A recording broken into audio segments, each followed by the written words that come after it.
सुबह से हो रही हल्की हल्की बूंदाबांदी ने तेज बारिश का रूप ले लिया था। बारिश की आवाज से शेखर की नींद खुल गई। कुछ देर वो बिस्तर पर यूं ही अलसाया सा लेटा रहा। थोड़ी देर बाद उठा।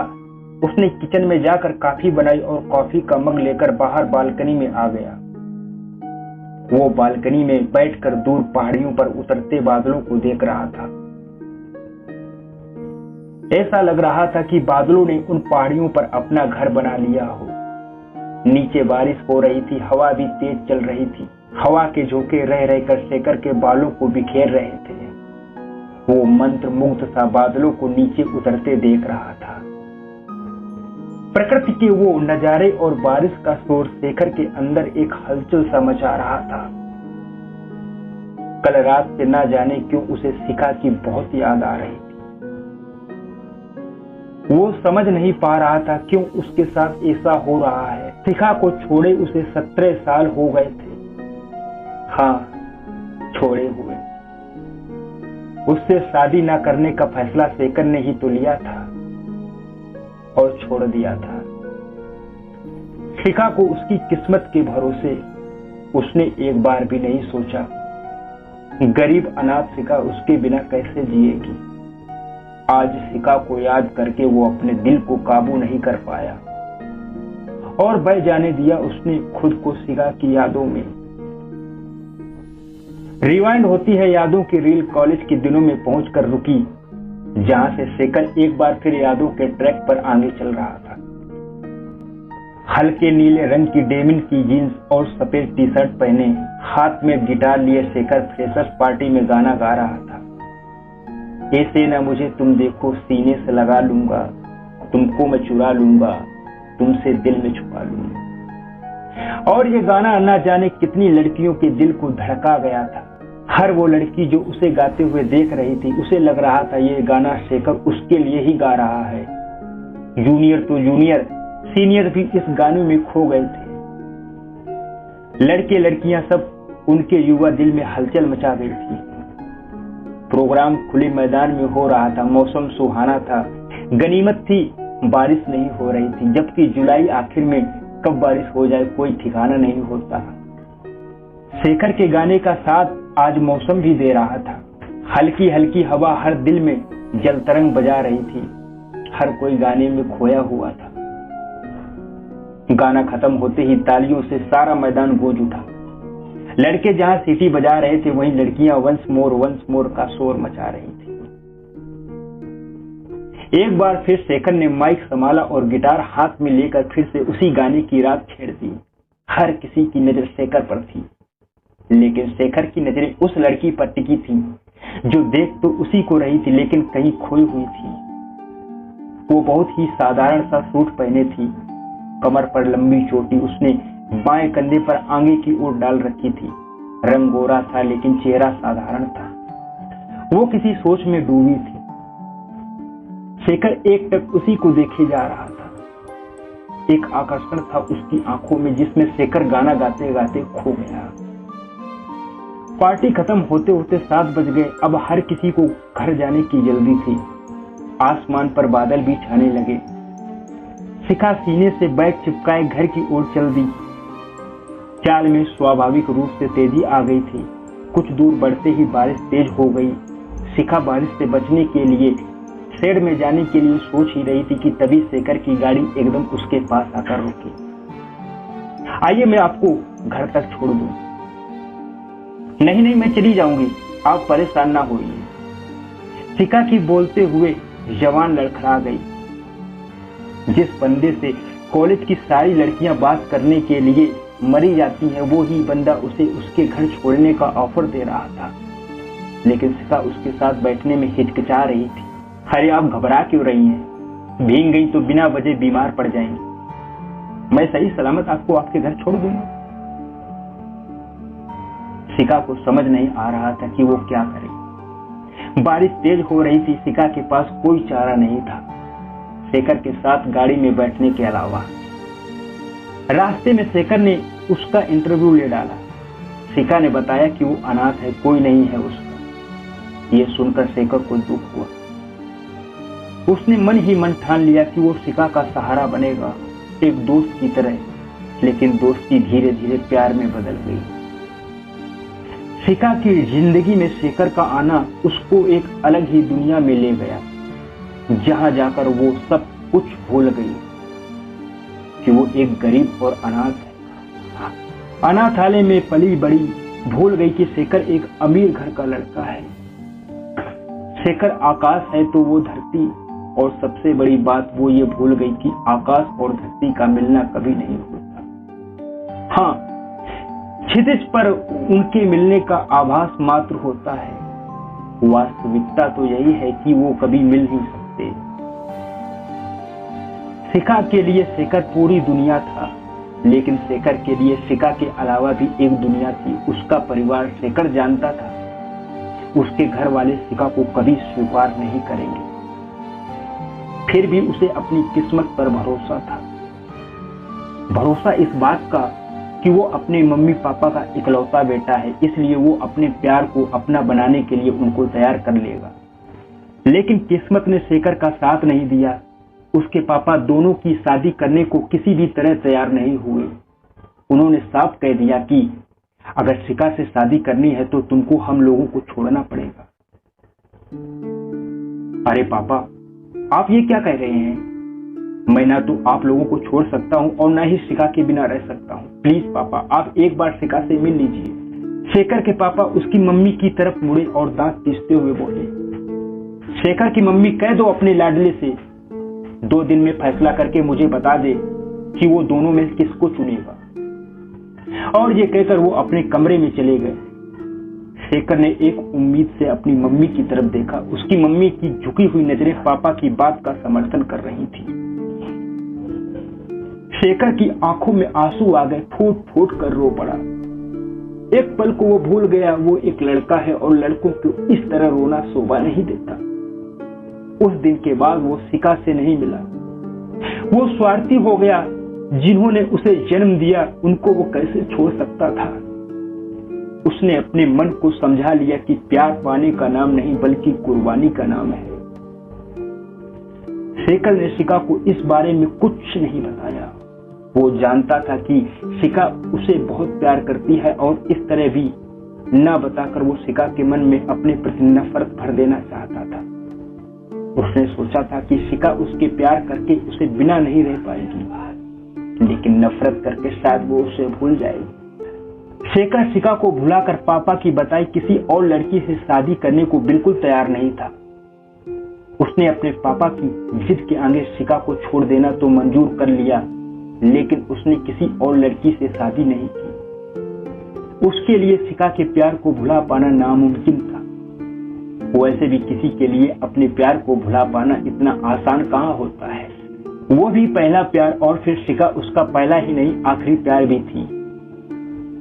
आज पहाड़ी पर उतरे बादलों को देखकर उसे शिखा की बहुत याद आ रही थी। शिखा अक्सर कहती थी, शेखर मुझे बादलों के उस पार जाना है, उस पार की दुनिया देखनी है मुझे। शिखा की बातें सुनकर शेखर मुस्कुरा देता और कहता, शिखा एक दिन मैं तुमको ऐसी दुनिया जरूर दिखाऊंगा। आज शेखर के सामने बादलों के पार की दुनिया थी, लेकिन उसको देखने वाली शिखा नहीं थी। उसके साथ वो आज खुद को अपराधी महसूस कर रहा था। शिखा से दूर होने के बाद उसने कभी शिखा का हाल लेने की कोशिश नहीं की। फिर आज उसे शिखा की याद क्यों आ रही थी? पूरे 17 साल हो गए थे। रह रहकर एक गाना उसे याद आ रहा था जिसे शिखा अक्सर गुनगुनाती थी। जब कोई बात बिगड़ जाए, जब कोई मुश्किल पड़ जाए, तुम देना साथ मेरा ओ हमनवा। न कोई है न कोई था है जिंदगी में तुम्हारे सिवा, तुम देना साथ मेरा ओ हमनवा। ये गाना याद आते ही शेखर तड़प उठा। उसे शिखा की वो उम्मीदें याद आई जो ये गाना गाते समय उसकी आंखों में हुआ करती थी। वो शिखा की तरफ से जितना ध्यान हटाने की कोशिश करता, उतना ही शिखा का बोला चेहरा उसकी आंखों के आगे आ जाता।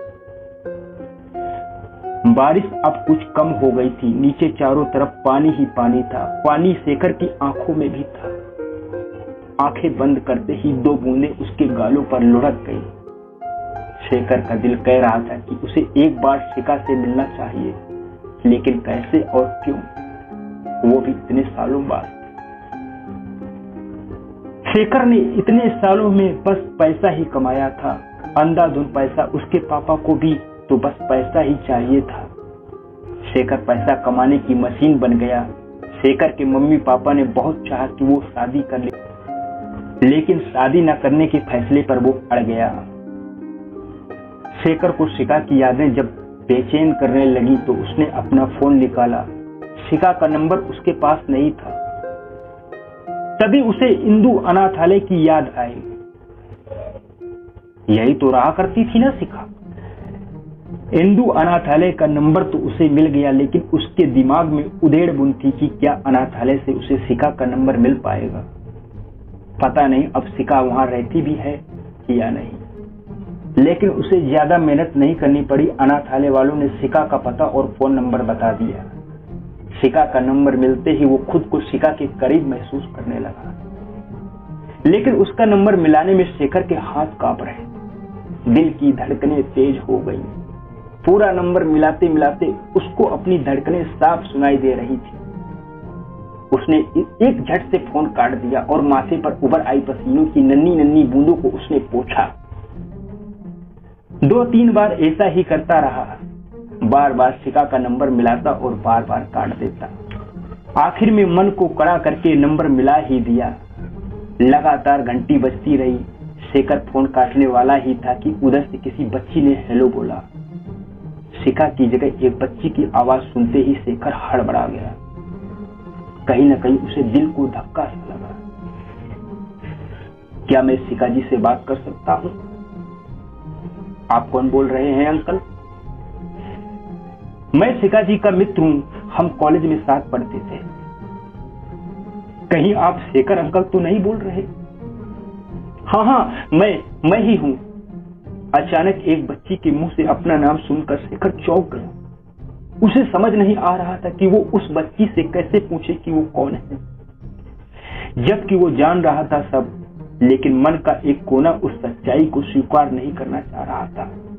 तभी वो बच्ची फिर बोली, अंकल प्लीज आप घर पर आ जाइए, मम्मी की हालत ठीक नहीं है, वो बस आपको ही याद करती है। शिखा की बेटी कह रही है कि मम्मी की हालत बहुत खराब है, वो उसको याद करती है।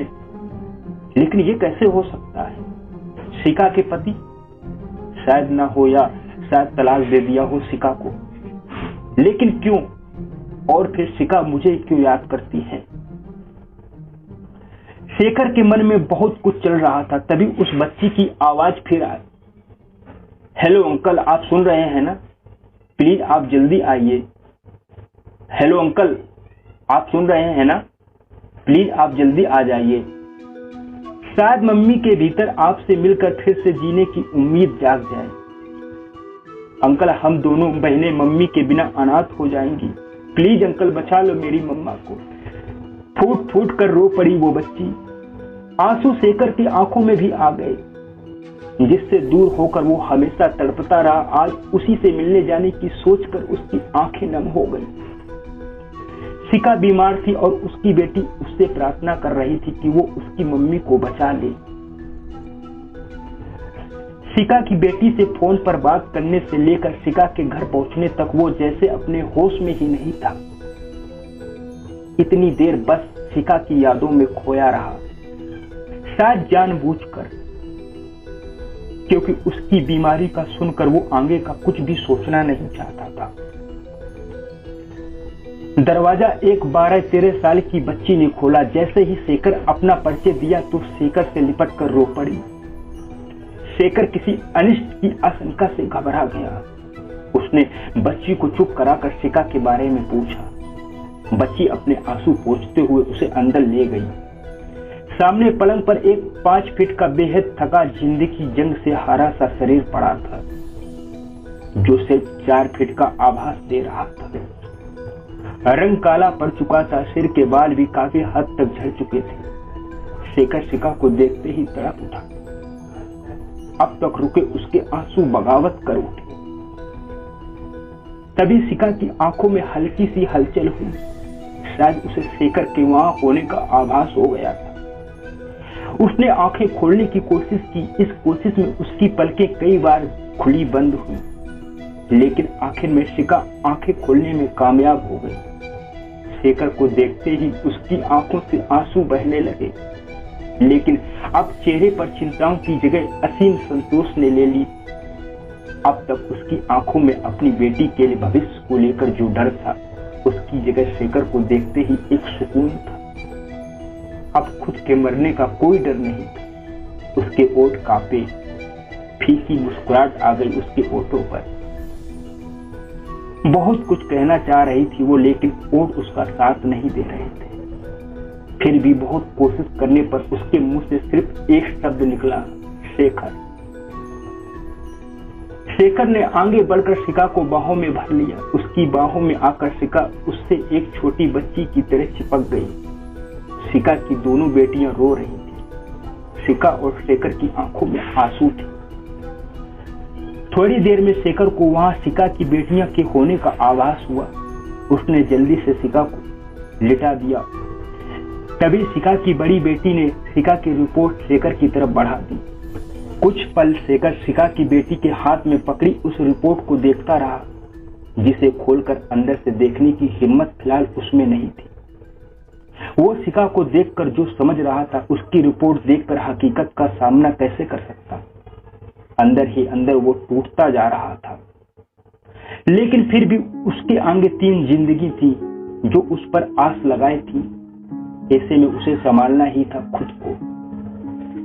शेखर ने कांपते हाथों से रिपोर्ट ले ली, लेकिन उसको खोलकर देखने में उसे काफी समय लगा।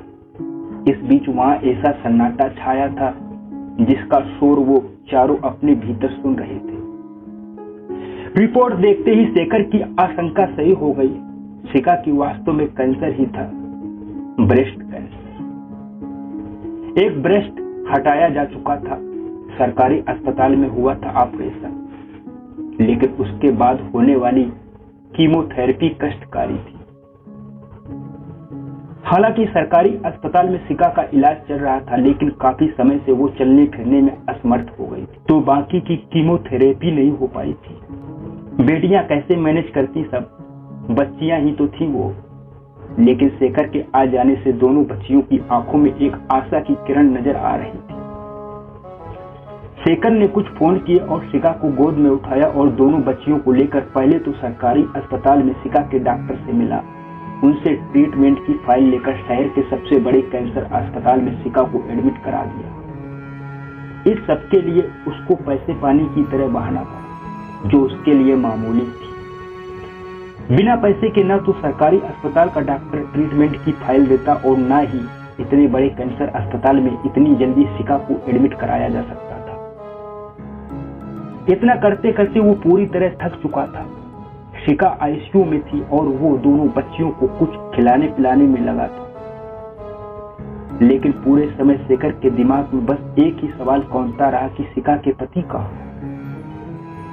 तीनों आईसीयू के बाहर रिसेप्शन पर आकर बैठ गए। एसी चल रहा था। शिका की छोटी बेटी शेखर की गोद में सिर रखकर सो चुकी थी। शेखर की गोद में आकर एक सुकून था उसके चेहरे पर। शेखर के दिमाग में बस एक ही सवाल उथल पुथल मचाया था। आखिर उसने शिका की बड़ी बेटी से पूछ लिया, बेटी तुम्हारे पापा कहाँ हैं? पापा नहीं है वो। मतलब? अंकल, हम दोनों बहनें अनाथ थी। मम्मी ने अनाथालय से गोद लिया है हमें। क्या?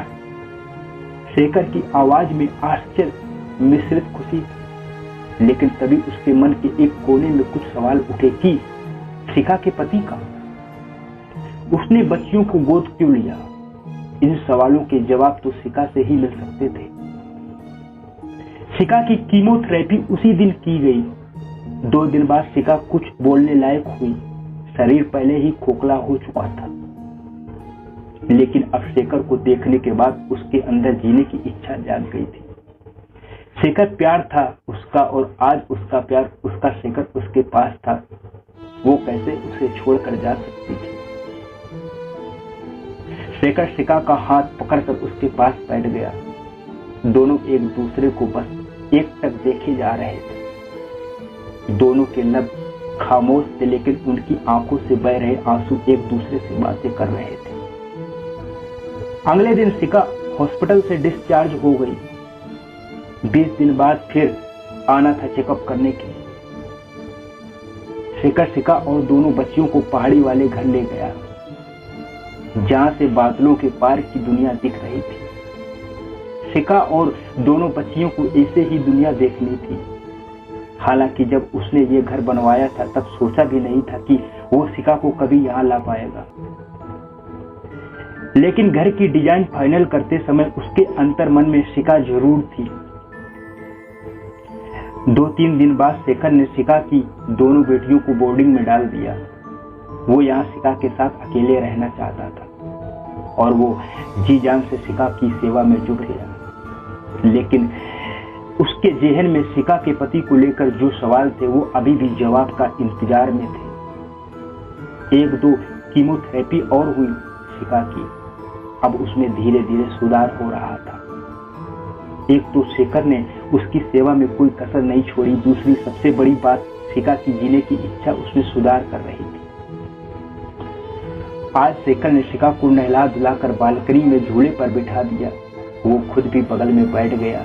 शिखा की नजरें सामने पहाड़ी पर उतरते बादलों पर थी। वो एक टक सामने देख रही थी, तभी शेखर बोला, शिखा, तुम्हारे पति। इतना कहकर शेखर चुप हो। शिखा ने पलट कर उसे देखा और बड़ी धीमी आवाज में बोली, मैंने शादी नहीं की शेखर। क्या? लेकिन क्यों?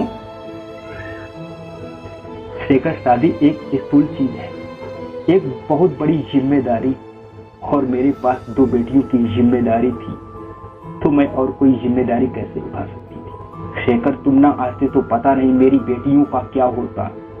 शिखा, एक बात पूछूं? हाँ शेखर, पूछो। मैं भी तुमको सब कुछ बता देना चाहती हूँ। बीते 17 सालों की बहुत सी बातें। तुमने इन बच्चियों को गोद क्यों लिया, जबकि तुम खुद भी एक अनाथालय में रहती थी? शिखा एक टक सामने बादलों को देख रही थी जो बरसने को तैयार थे। जैसे अतीत को याद करते हुए उसके आंसू आंखों का साथ छोड़ने को तैयार थे। वो एक गहरी सांस लेते हुए बोली, शेखर, तुम्हारे जाने के बाद मैं टूट गई।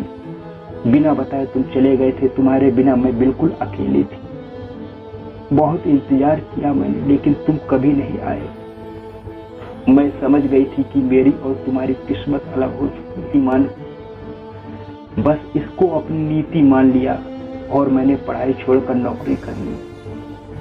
एक दिन रिया अनाथालय आई। कुछ दिन पहले पैदा हुई बच्ची को कोई इसलिए छोड़ गया था क्योंकि वो एक लड़की है। अनाथालय में हम सब मिलकर उसको पाल रहे थे। फिर 1 साल बाद एक और बच्ची आई, जिया। दोनों बच्चियां हमारे लिए एक एक खिलौना सी थी। शिखा ने एक गहरी सांस ली।